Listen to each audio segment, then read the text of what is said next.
lot on my mind today, so we gonna see if I get in front of the camera and everything just kind of like boop, out my brain like it did the last video. But sorry about the audio in the last video.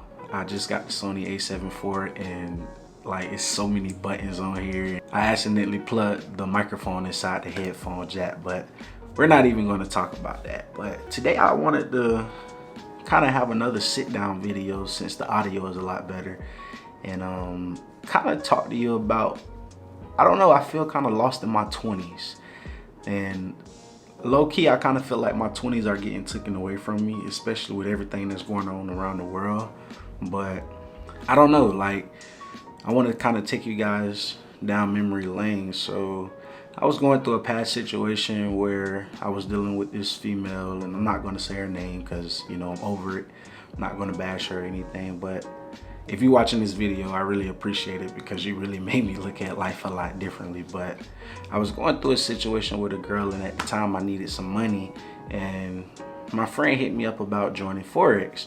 So I was like, all right, cool, bro. You know what I'm saying? I'll do it. And I low-key didn't want to do it because everybody kind of says that Forex is kind of like a scam, and I just was like, I don't know if I really want to do this junk. But you know, I needed some extra money with the situation I was going through. So I tried it and things started working out. You know, I started learning how to actually trade Forex. For anybody that know, you know, you have the MLMs and different stuff like that, and it was just a lot. So yeah, with the Forex thing, we actually tried to throw an event, and it was right over here in our little town at a hotel in some type of building that they had up there.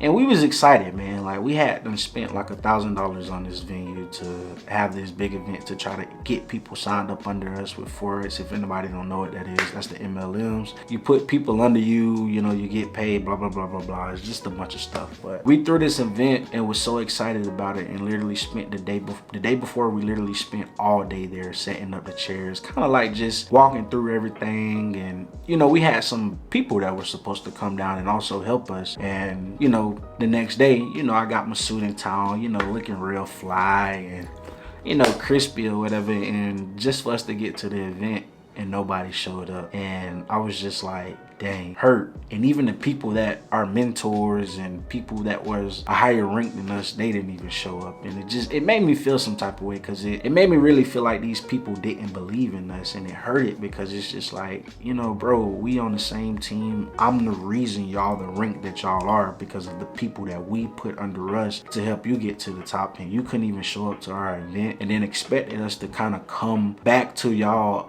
Airbnb to kind of like hang out with y'all and learn some stuff. But man, like we put so much money into this stuff, and a lot of my friends didn't even come. My so-called friends didn't even come, and it hurt it, man. Like it hurt it. And I was just like, God, like I'm trying to figure out Jeremy. I thought this is what you called me and put me on this earth to do, and it's just like nobody showed up. So it was like one of those situations where it was like, okay, back to the drawing board. So I had a dude that came to me about, you know, being my mentor. He came to me saying, yeah, man, I can make some money for you. It's gonna be an investment. And, you know, I was like, let's do it. You know, I need some extra money, whatever. So, you know, this guy ended up scamming me out of like $4,000. And I was hurt because, you know, I had applied for a credit card to actually give him the money, and he kind of thought he was slick because he actually had me send it through Bitcoin. So, you know, when you send stuff through Bitcoin, it's not traceable. So, you know, even if I was to try to file a police report or anything, it wasn't going to be able to get traced or whatever. So it was just like a big scam, and I basically got finessed. So then, you know, I stopped doing the Forex thing and I started tapping into, I said I wanted to do a podcast. So all this stuff is kind of like leading up into me starting this channel and me trying to find myself within the last 4 to 5 years, because I'm only 24, but I've slowly been trying to figure out what is my purpose on this earth. So I started a podcast about entrepreneurship, and it was good, you know, because after I came out of the Forex field, my mind started to kind of like shift, and I started to look at money a lot more differently, and I kind of value money more than I did before. and I was, you know, all about investing, and, you know, I started really paying attention to credit and crypto and just everything that's kind of going on around us. And I hit my homeboy up. I was like, bro, let's start a podcast about entrepreneurship. And we sat down, we talked about it, and we came up with the name Learn to Live. So our slogan behind that was prepare now to live later. And it was dope because, you know, most people tell you within your 20s that you need to kind of have fun, live, and just do everything you can do, because when you get in your 30s and supposedly start having kids, those things are going to stop. So we was looking at it like prepare now, study, invest, and do everything to get the life that you want. And then when you get into your 30s, you live later. So that was kind of our slogan, and we ran with it for a long time, you know. And our inspiration was the Social Proof podcast, and then you had Earn Your Leisure, and we was kind of looking at those guys like, man, we can do that within the small city that we're in, because it's not a lot over here. Like, I live in a real small city, and wasn't nobody doing that around here. So we was kind of like, man, let's do it. So, you know, I felt like God was talking to us because, you know, I get my hair cut at the barbershop, and my barber was telling me about a little podcast studio that he had went to, and I actually had seen this podcast studio, and I thought he was maybe like out of town or something like that, but he was right over here in our little city. And I'm like, bro, where's this podcast studio at? And so he ended up telling us about it, and it was dope. You know, we went in there, looked around. It had the acoustic foams all around the room. It had the microphones, the headset. We had different spots that we can record in. Like, we had the whole 9 yards. We ended up paying about $1,000, and me and my homeboy split it in 2 ways. So we each paid $500. And I think he charged us either bi-weekly or per session. I can't remember exactly how the contract was, but we ended up signing the contract for like 2 to 3 months, and we was like, man, okay, we really finna run with this thing. So going to our different interviews, we had a couple people that we know come that were entrepreneurs that kind of tell their story or whatever, but something just didn't really feel right. I don't know what it was. It didn't feel right to me, and I felt like I was kind of telling people to invest, and I'm bringing all these different entrepreneurs up here to show us exactly what they do, but I wasn't living like that. You know, I wasn't investing my money. I wasn't, you know, watching the news to see what's going on around the world, and I just wasn't being as inspirational as I was kind of like telling people to do on the podcast. And I felt like I was putting on this fake persona. So, you know, I hit my homeboy up one day and told him like, man, like, bro, I don't know if I want to do this no more, because we had one guest on there that came, and his name was Mel. You know, he was in the MLM with the Forex and stuff like that. And one thing that stuck out to me is that he took a risk on himself, and he really quit his job to start doing Forex full time, not really making any money, and he betted on himself. So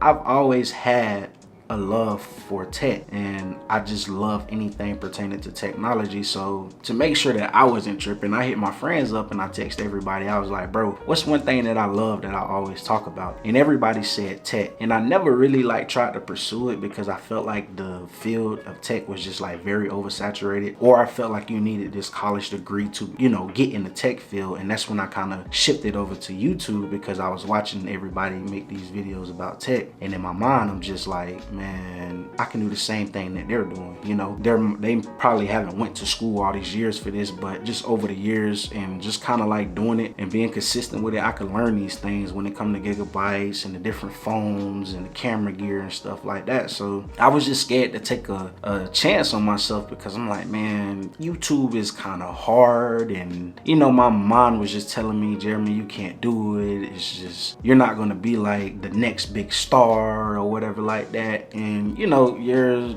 mind is a strong thing, and it'll really have you thinking and like you can't do nothing. So again, I hit my homeboy up and I was telling him about, you know, man, I don't think I want to do this no more. He was hot, you know, because at first he didn't even want to do the podcast, and I'm the one that kind of convinced him into like, man, come on, man, like, let's do it, bro. Like, we can really make a difference. And it kind of hurt him a little bit because, you know, we had this big vision and we was getting a lot of good feedback from this podcast, and a lot of people was watching it, and we was like going to the top with this thing. But we might be bringing it back. I'm not going to say anything, but we working on some things to actually, you know, that you guys might like a little more better than the podcast. So I shifted over to YouTube to actually start doing tech videos, and this is like, I want to say my third or fourth time trying to really figure out who Jeremy is. And I shifted over to the YouTube field, and I was like, okay, you know what, I'm going to strictly make tech videos. And you know, I started doing it, but again, I felt like that wasn't what I was put on this earth to do. And it was just like, I kind of got upset about the situation, because it's just like, man, I've been trying for like the last 4 to 5 years, doing different things, giving stuff, everything that I got, spending unnecessary money. Well, I won't consider it unnecessary money, but just spending a lot of money on things. And it's like I always got to the end of the road with it, and something just didn't feel right about it. I end up quitting, or I just don't just say, you know what, that's it. Like, I'm not even finna give this thing my all. It's not going to work. And you know, now I gotta keep telling myself when I have those negative thoughts in my head, like, Jeremy, you can do it, you strong, you powerful, and kind of just give some affirmations to myself. And like I said, I did the YouTube thing and just figured out that tech wasn't for me. So, you know, here I am now, switching my channel up to be more of a lifestyle channel, because I love to talk, I love to give people advice, and I'm a listener. I love listening to people. So, you know, I'm that person that if you call my phone, you're sad, you know, I'm here for you, no matter who you are. I don't know everything, and I don't try to be a person that feel like I'm just this guru that can tell you about life, because it's still some things that I haven't experienced and some things that I'm still trying to figure out for myself. But you know, right now I'm still on my journey of trying to figure out my 20s, and the best advice I can give to people that maybe feel stuck like I am is that just keep trying everything. You know, in your 20s, you're able to make these mistakes without having consequences behind it, you know, because once you start having kids and you get in your 30s, and you know, you're not going to be able to just lose money like that, because you know, you have a family, you have a house, and then you just find yourself in all this debt. And also, another advice I want to give you guys is that if you are in your 20s, please don't put yourself in a situation where you fall into debt trying to, you know, buy these cars and these clothes, spending your credit cards and stuff like that. If you're going to use that credit card, use it to buy assets and not liabilities, some things that's going to give you something in return. But yeah, man, that's really all the advice I can give you guys. But yeah, man, here I am, you know, still trying to figure myself out. And again, I'm still trying to learn how to talk in front of the camera, and it's just so much stuff that I'm trying to figure out. But I can honestly say, with me doing this the way that I'm doing it now, I'm actually having fun with it. And you know, what I'm doing right now just means a lot to me. And just knowing that, you know, one of you guys can watch this video and learn from it and actually take something from it and apply it to your life, that really means a lot to me. So I wanted to hop on here. Like, I literally just turned the camera on and just press record. And that's what I love about the way I'm doing my channel, because if it's something that's on my mind, I'm just going to set the camera up and get in front of it and actually just tell you guys about it. But you know, drop down in the comments if you're feeling lost in your 20s and some things that you're maybe doing to kind of figure out your purpose on this earth. And also, man, leave a like on the video. And sorry about the last video again. If you haven't watched it, it was my fault. The audio was low, so I made sure that I did what I was supposed to do to make this audio very crisp and clear for you guys to hear. But and that's pretty much it. It's your boy Jeremy, man, and I'll see you on the next video. Peace.